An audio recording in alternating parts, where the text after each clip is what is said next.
One local server is sounding the alarm. They say as the pandemic continues, tips at restaurants are becoming worse. Some nights, he says, he and his colleagues are going home empty-handed.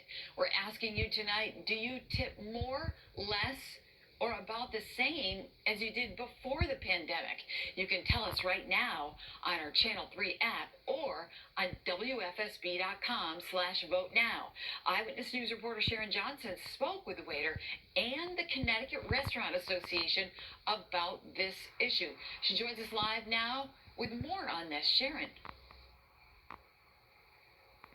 Well, Irene, I posted a similar poll on my Twitter account, and so far I asked people, what do you do when you go out to eat? So far, about 2% of people tell me they tip less than usual, 71% of people say they tip more than usual, and 27% of people say they tip about the same as they did as compared to before the pandemic. We got similar responses on Facebook, but the server I spoke with tonight says that's not what he's seeing.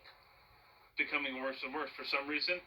Can't pinpoint it, but it's tough when you go to work and you wait on a table and they don't leave you a penny. Jasper Gould says he's been working in the restaurant industry since he was 15, and this is the worst tipping has ever been.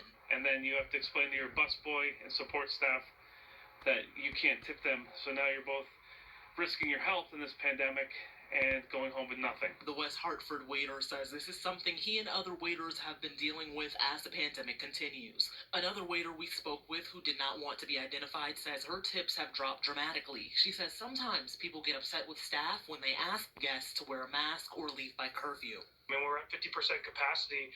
The servers aren't getting as many tables, and obviously with a curfew now, they're not getting as many turns. Executive Director of the Connecticut Restaurant Association, Scott Dolch, says he's worried about other aspects that compound what employees take home.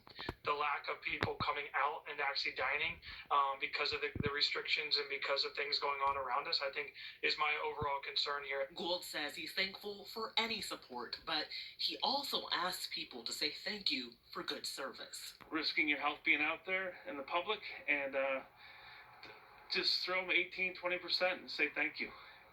The service is good.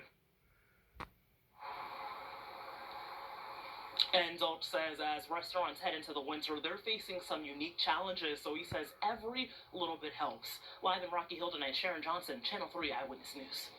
All right, Sharon, thank you. And new here at 11 tonight, UConn.